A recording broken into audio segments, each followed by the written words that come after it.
My original teacher was a man named Jim Rohn. I went to work for him when I was 17 years old. And I remember, his whole mindset, his whole approach was, for things to change, you have to change. For things to get better, you have to get better. And it's just like, wow, and I began to realize problems really are gifts.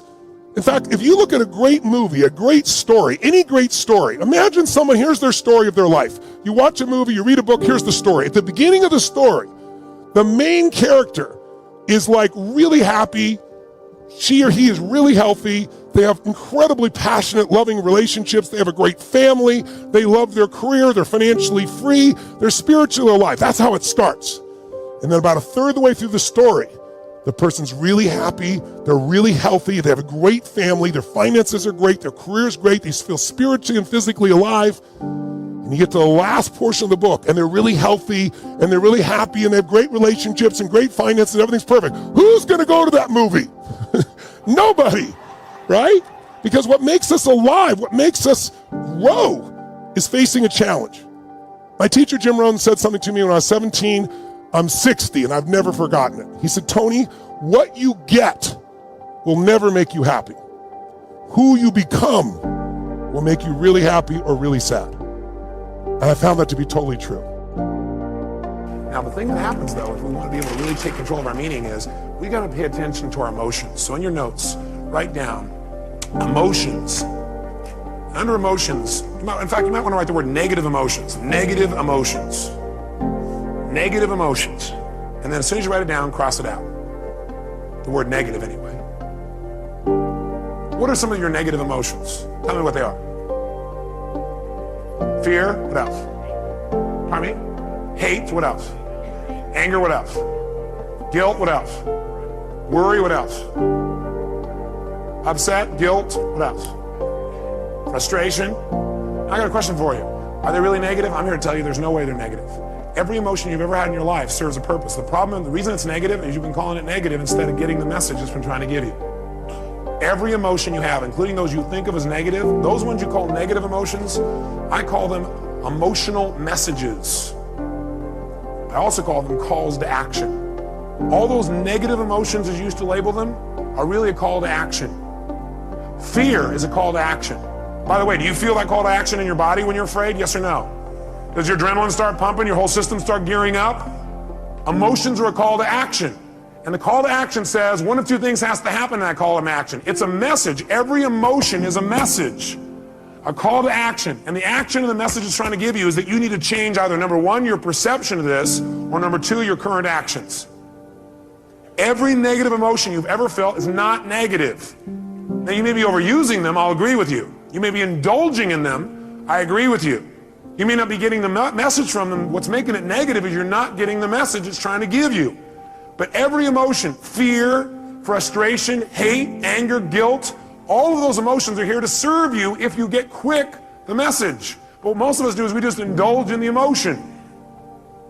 So we never get the message, and that's why it's negative, because it starts screwing up your body, because what it is a signal to act, and you're not acting. That's why you feel sick to your stomach. You're not acting. You just keep on indulging the emotion, not hearing the message. So the message is always, you must change something.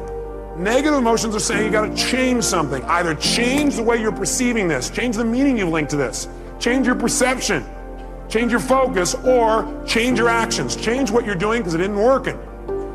That's why you're having that emotion.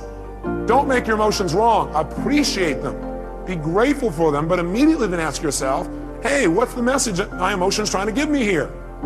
What do I need to change? My perception or my actions? Does this make sense? Yes, no? Here's the key to the good life. Learn to put everything you've got into everything you do. Whatever you are doing, pour it on. It will quickly open up into opportunity or quickly disclose to you that you ought to be doing something else. The delusion is, if I had a better job, I'd really pour it on. See, that's delusion. Wherever you are, pour it on. Don't give somebody half a job for a day's pay. Pour it on. See, that'll help change your life. Get rid of this disease. Here's the next attitude disease, indecision. Mental paralysis. The guy can't make up his mind and it becomes a disease. Pretty soon he knows he's got it. The guy says, well, I know I'm on the fence. But he says, what if I get off on the wrong side? Listen, after a while it doesn't matter. Just get off. Any side will do. A life full of adventure is a life full of many decisions. The ones that turn out to be wrong give you better experience to make better decisions. So don't see how many decisions you can get out of, see how many you can get into. That's where the adventure is. So shake off this disease, indecision. The next one is doubt. Doubt's like a plague. And one of the worst is self-doubt. There are many, but that's one of the worst. The guy doubts himself. Doubts if it'll last that long for him. Doubts if he can do that well. Doubts if he can make that much. Doubts if he can accomplish all that. A chronic, excellent self-doubter. You can imagine what damage that does to your future. So here's the key. Turn this coin over and become a believer. And there's many things to believe in. One of the majors is yourself. In other words, the purpose of your goal is not to get the goal. The purpose of your goal is who you become to get that. You could take away all the things or accoutrements that I have the privilege to have in my life today, and you could never take away who I've become as a man, what I've contributed to human beings, and that feeling inside of ownership that comes from that kind of growth. So my goal for these 5 days is give you some momentum in each area, give you some strategies, give you some insights, and just get you to focus. Because where focus goes, energy flows. And most people focus on what they don't want, and so they experience more of that. Turn on the news, and all you're going to hear, news people are good people, but they're a business. And guess what? People keep saying we're in an information society. Who are we kidding? The information society died a long time ago. There's too much information, true? We're drowning in information, and we're starving for wisdom. And when you turn on the news, what do you get? Nobody bad. It's just they know they got to get your attention. We're in an attention society now. They got to grab your attention. They don't inform you or educate you. Their job is to startle you. Your child may die by drinking water. Film at 11, right? They're going to attack the Capitol and destroy everything. Let's put enough troops there, more than we've had in Vietnam, Afghanistan, and Iraq all at once. These overreactions, and everybody gets engaged, and they spend time online, and they click on things because that aggravation, that fear sells.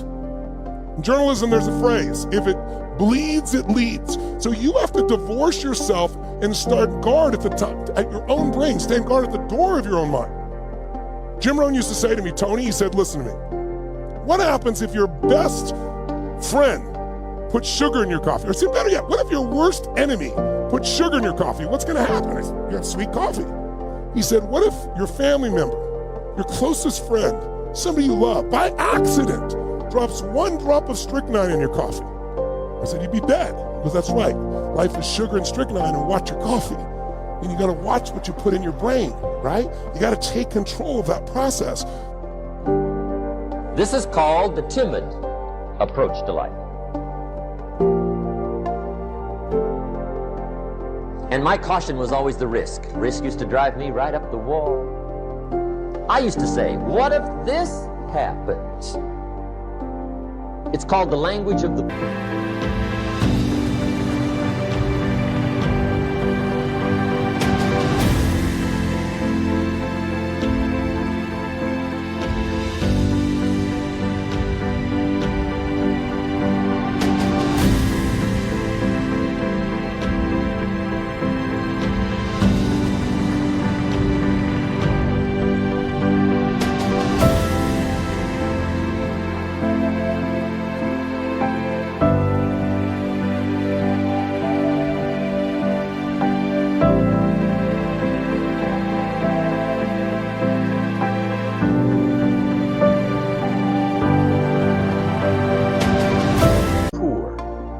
What if this happens? And on top of that, if this was to happen, look at the fix I'd be in. I better not try.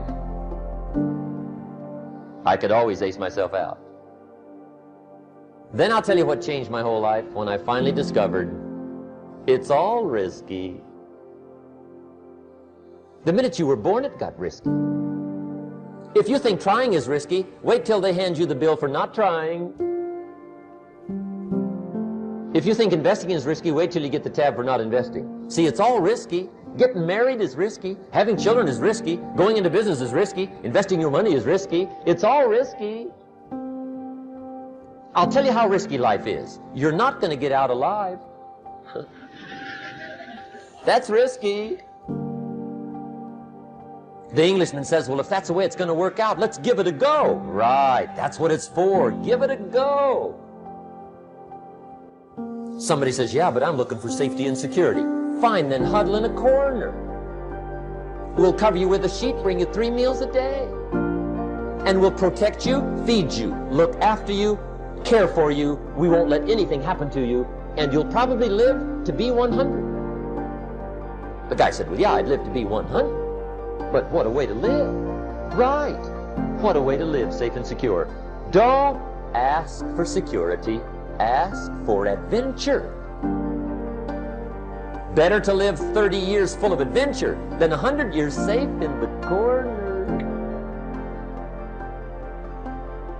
And see, it's not important how long you live. What's important is how you live. All those people work their ass off. You're not going to be successful without hard work. And the reason mostly is not even that you have to go out there and build a giant empire, or you have to amass a amount of money or work long hours. It's not even so much about that. It's that you need to develop yourself, because success is not so much an outer world state as an inner world state. And that might sound kind of hokey and new age, but it's very, very true. Success is grounded within you. You're not going to be able to maintain any sort of level of success if